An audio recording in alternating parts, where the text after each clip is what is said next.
Hello साथियों, नमस्कार। एक बार फिर से आप सभी का online study by BK sir में स्वागत है। जैसा कि हम लोगों ने पिछले वीडियोस में नंबर सिस्टम के कॉन्सेप्ट क्लासेस कंप्लीट कर लिए हैं।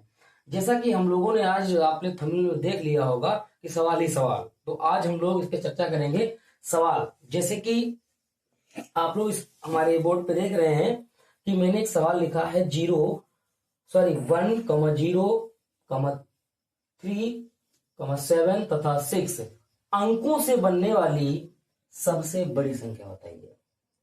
तो जो मैंने अंक यहाँ पे लिखे हैं, तो अगर सबसे बड़ी संख्या पूछ रहा है तो इन्हीं अंकों से ही मिलकर एक संख्या बनेगी, जो बड़ी बनेगी छोटी बनेगी। तो उसमें बड़ी पूछा है, तो आइए हम लोग बड़ी देखते हैं। तो जो अंक हमारे पास दिए गए हैं, इस सवाल को लगाने के लिए हम लोग क्या करेंगे। अंक हमारे पास दिए गए हैं 1,0,3,7 और 6। तो कितने अंक हैं? 1 2 3 4 5, यानी 5 अंक दिए गए हैं। तो इनसे हमें सबसे बड़ी संख्या बनानी है, सबसे बड़ी संख्या। तो जो बड़ी संख्या बनेगी, सबसे बड़ी संख्या जो बनेगी वो क्या बनेगी? आप जानते हो, जब हम सबसे बड़ी संख्या बनाते हैं तो सबसे बड़ा अंक ही लिखते हैं। क्या लिखते हैं? सबसे बड़ा अंक ही लिखते हैं। तो सबसे पहले सबसे बड़ा अंक में कौन है? 7 है। उसके बाद में 6 है, उसके बाद में 3, फिर है 1 और फिर है 0। ये बन के हमारी सबसे बड़ी संख्या तैयार हो गई और यही मेरा क्या है? आंसर है। ओके, इसी के चलते आगे देखिए।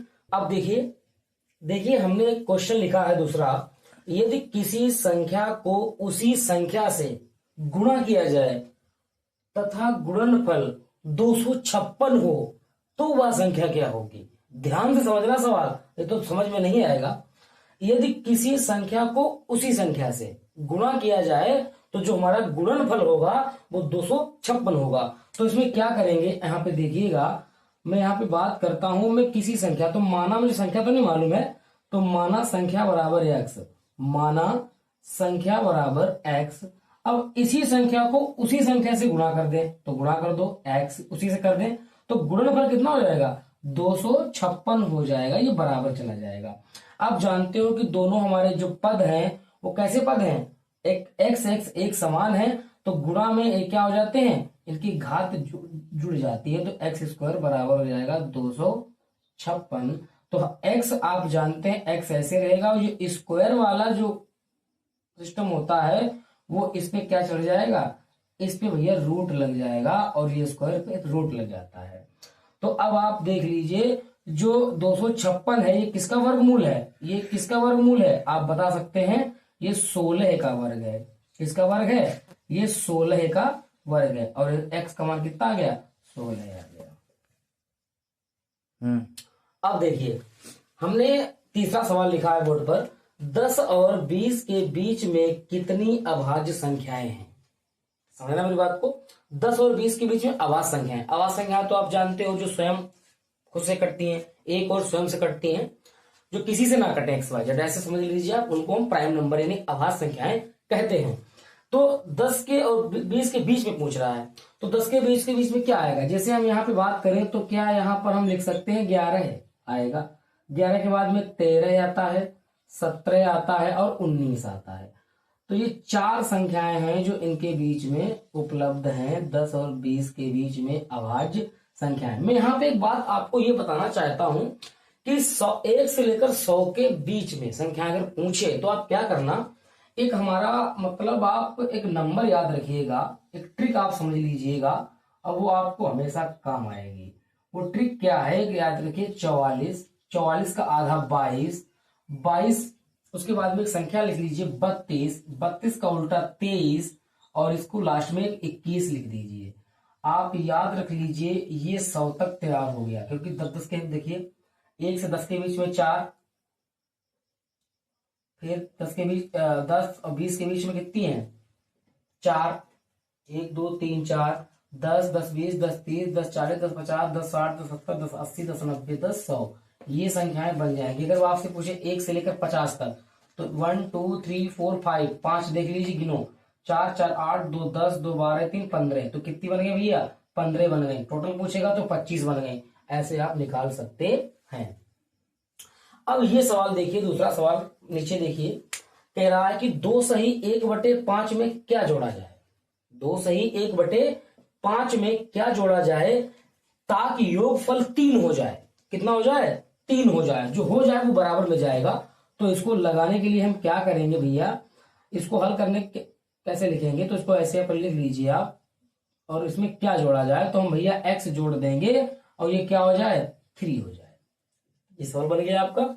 अब देखिए हम क्या करेंगे, 5 दूनी 10 11, 11/5 प्लस x रहेगा और बराबर 3 रहेगा। आप जानते हैं, या इसके नीचे आप 1 मान लीजिए, इसके नीचे आप 1 मान लीजिए, इसको हल कर लीजिए तो ये क्या हो जाएगा, ये हो जाएगा 5x और प्लस 11 बन जा 11/5 बन जा 5 इक्वल टू क्या हो जाएगा 3/1। अब यहीं पे देख लीजिए आप, अभी क्या बन गया, इसको हम फिर तिरछी गुणा कर सकते हैं। आप जानते हैं, इसको लिख सकते हैं 5x प्लस 11 इक्वल टू 5 3 जा 15 यानी 15 आ जाएगा। तो आप जानते हो कि 5x ऐसे रखिएगा, 15 ऐसे रखिएगा, इसको इधर लाए तो माइनस का हो जाएगा। तो 5x इक्वल टू ये 15 में से 11 चले जाएगा, कितना बचेगा 4। तो x बराबर लिख सकते हैं 4 ऊपर रहेगा और x वाली वैल्यू कहाँ आती है, हमेशा नीचे आती है। और ये हमारा क्या हो जाएगा आंसर। अगर हम 2 सही 1/5 में 4/5 जोड़ दें तो हमारा 3 ही प्राप्त होगा। ओके, आइए देखते हैं आगे। आइए देखते हैं अगला सवाल। लिखा है 33 को किस संख्या से भाग देने पर भागफल हमारा 55 होगा। आइए देखते हैं क्या करेंगे इसमें हम। तो इसमें हम ये करेंगे कि 33 को किस संख्या से भाग दे दे, x से भाग दे दे भैया, तो हमारा क्या हो जाएगा 55। ओके, तो आप भी जानते हो कि इसको हम 33/x लिख सकते हैं, बराबर इसको हम 55 लिख सकते हैं। आप भी जानते हैं इसके नीचे में 1 मान ले, बराबर है तिरछी गुणा होती है, लेकिन बराबर में ऊपर नीचे हम काट सकते हैं भैया। तो 11 तिया 33 और 11 पचे 55। तो इसको हम लिख सकते हैं 3/x इक्वल टू 5/1। तिरछी गुणा कर देंगे तो ये हो जाएगा 5x/3। तो इसको हम लिख सकते हैं x बराबर 3/5। भैया समझ में आ गया सवाल। ओके, विधिवत समझ लेना, दोबारा वीडियो चला के देख लेना, रोक के वीडियो देख लेना, सवाल आपका कभी गलत नहीं होगा। ऐसे सवाल बहुत पेपर में पूछे जाते हैं। इसके बाद नीचे देखिए, 3 अंकों की सबसे बड़ी व सबसे छोटी संख्या में क्या, 3 अंकों की सबसे बड़ी व छोटी संख्या में अंतर पूछा है। क्या पूछा है, इसकी तो देख रहे हैं अंतर पूछा है, मतलब माइनस करना होगा। तो इसको लगाने के लिए हम क्या करेंगे, यहां पे लिखेंगे ये 3 अंक की संख्या, तो लिखेंगे 3 अंकों की सबसे बड़ी संख्या लिखिए भैया, कौन होगी, तो आप जानते हो 9 9 और 9। इसी तरीके से 3 अंकों में सबसे छोटी संख्या, तो छोटी संख्या कौन होगी, तो भैया आप जानते हो 100 यानी 100, और इसमें क्या कर देंगे अंतर कर देंगे। तो आप जानते हो इसका 9 होगा, इसका भी 9 होगा और इसका 8 होगा, और यही मेरा क्या होगा आंसर होगा। क्या होगा आंसर। आपको अगर वीडियो समझ में आ रहा, क्वेश्चन समझ में आ रहे हैं तो आप लाइक करिए, कमेंट में बताइए सर समझ में आ रहा है, और वीडियो अच्छा लगे तो आप इस वीडियो को जितना ज्यादा शेयर करिएगा उतना ही मुझे खुशी होगी। आगे देखिए इसी के तरीके आगे हमने एक सवाल लिखा है, संख्या 3082 मतलब 3082.63 में 8 व 6 का स्थानीय मान पूछा है। क्या पूछा है, स्थानीय मान। और स्थानीय मान क्या होता है आप जानते हो। जैसे कि हम यहाँ पे सवाल लगाएंगे, रोक दीजिए वीडियो। इसके बाद देखिए, जैसा कि हम लोगों ने बोर्ड पे लिखा है संख्या 3082.63 में 8 व 6 का स्थानीय मान चेक करना है। वैसे अगर कोई सिंपल संख्या होगी तो आप आराम से चेक कर सकते हो, लेकिन कोई दशमलव वाली संख्या आ जाती है, थोड़ा ध्यान से चेक करना। क्या करना, थोड़ा हम ध्यान से चेक करवाएंगे आपको। देखिए आप जानते हो कि दशमलव के इधर से इकाई दाएं नहीं पढ़ेंगे हम लोग, दशमलव के इधर से इसको पढ़ेंगे इकाई, इसको कहेंगे दहाई, इसको कहेंगे सैकड़ा और इसको कहेंगे हजार। ये क्रम चलता है। ओके, दशमलव के इधर मतलब कहने का मार्जिन है कि जो हमारा 2 है वो इकाई स्थान पर है। 8 का स्थानीय मान पूछा है तो 8 का 8 लिखेंगे, कितने अंक बाद, 1 अंक बाद, तो 1 अंक 0 लगा देंगे। ओके, तो ये हमारा 8 का स्थानीय मान हो गया। लेकिन जब 6 का स्थानीय मान पूछेंगे तो दशमलव के इधर वाला नंबर जो 6 है आपका, ये 10 अंश होता है। मतलब वही जो 1 अंक इधर दशमलव बढ़ा है तो बटे में 10 हो जाएगा। तो इसका जो मान आएगा वो दशमलव हटाएंगे, पॉइंट बढ़ाएंगे, तो इसका मान आएगा 0.6। ये आप ध्यान से समझिएगा। ये दशमलव के इधर 1 अंक मतलब है तो इसको बटे 10 करेंगे, 2 है तो बटे 100 करेंगे, 3 होगा तो बटे 1000 करेंगे। ये चीज आप ध्यान रखिएगा। तो यहाँ पे आप आराम से लिख सकते हो, जो 8 का है वो 80 हुआ और जो 6 का आया है वो आया है 0.6। ओके, ये हमारे दोनों आंसर है। ओके, अगला देखिए, 70 और 90 के बीच में सभी अभाज्य संख्याओं का योगफल पूछा है। क्या पूछा है? योगफल पूछा है। तो इसको क्या करेंगे, 70 और 90 के बीच में। अब आप यहाँ पे देख सकते हैं 70 और 90 के बीच में 71। क्या 71 संख्या अभाज्य है? तो बिल्कुल है। उसके बाद में 73 बिल्कुल है, 74 नहीं है, 75 नहीं है, 76 नहीं है, 77 भी नहीं है, 78 भी नहीं है, 79 मुझे लग रहा है 79 है, 80 नहीं आएगी। इसके बाद में 81 बिल्कुल नहीं, 82, 83, 83 मतलब 83 है, 84, 85, 86 नहीं, 87 नहीं, 88 नहीं, 89 89 है और 90 के बीच में। तो मतलब ये संख्याएं हैं, इन्हीं का हमें क्या करना है अल्लाह, योग करना है बच्चा। क्या करना है? योग करना है। तो आइए देखते हैं, इनका योग करते हैं। 9 3 12 और 9 21, 22 23 24 1 25। उसके बाद में कैरी हुआ 2, हासिल 2 लगे। अब देखिए 7 7 14 और 7 21 और 8, मतलब 21 और 8 29 और 8 37। कितना हो जाएगा? 37 हो जाएगा। तो कितना आ जाएगा? 375। और यही मेरा क्या है? आंसर है। कितना है? ये मेरा आंसर है। तो आइए देखते हैं इसके आगे।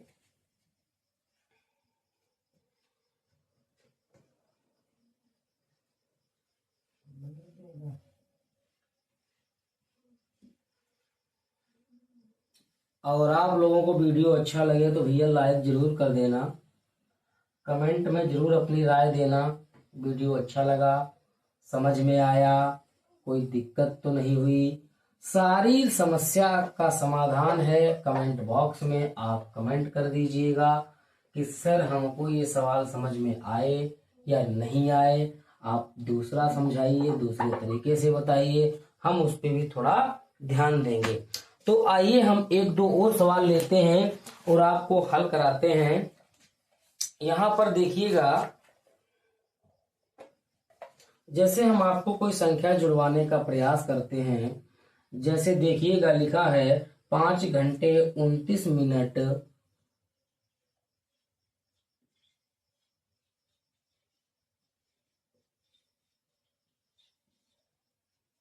और 6 घंटे 47 मिनट और 6 घंटे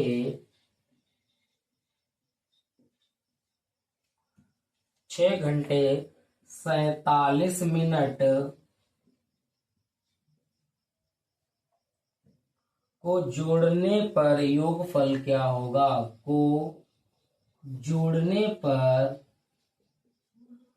योगफल क्या होगा?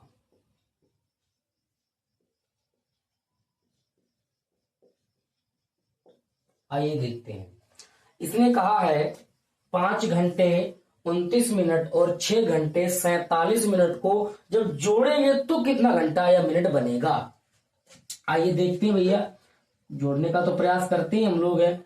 एक तरफ ऐसा करो, एक तरफ घंटे लिख लो आप, मतलब घंटा लिख दो आप, और एक तरफ आप मिनट लिख दो। हमें आसान हो जाएगा। घंटे की तरफ घंटे लिखेंगे, मिनट की तरफ मिनट लिखेंगे, जोड़ने में हमें दिक्कत नहीं जाएगी।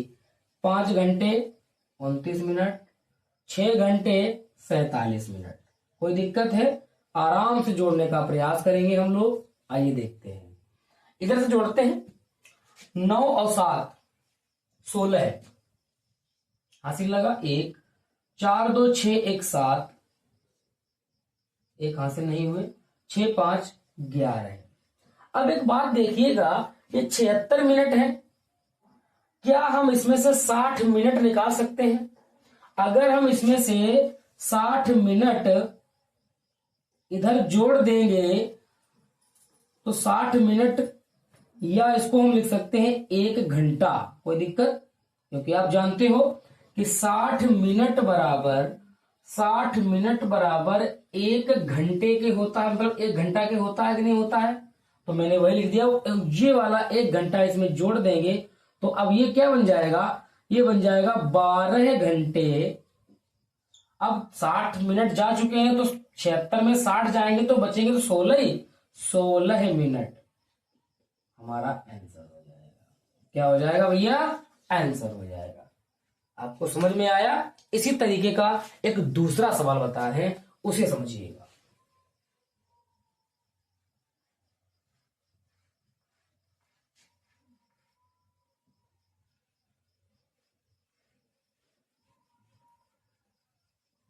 अब देखिए दूसरा सवाल इसी तरीके का बता रहे हैं।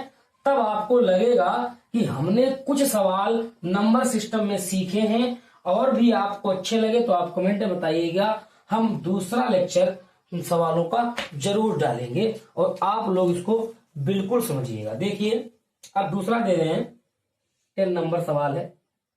अब देखिएगा, लिखा है 2 दिन, सॉरी 2 दिन मत लीजिए, ज्यादा हो जाएगा। 12 घंटे और 6, ऐसा ले लो, हाँ ले लीजिए आप।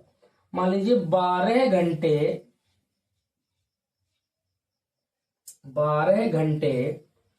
32 मिनट और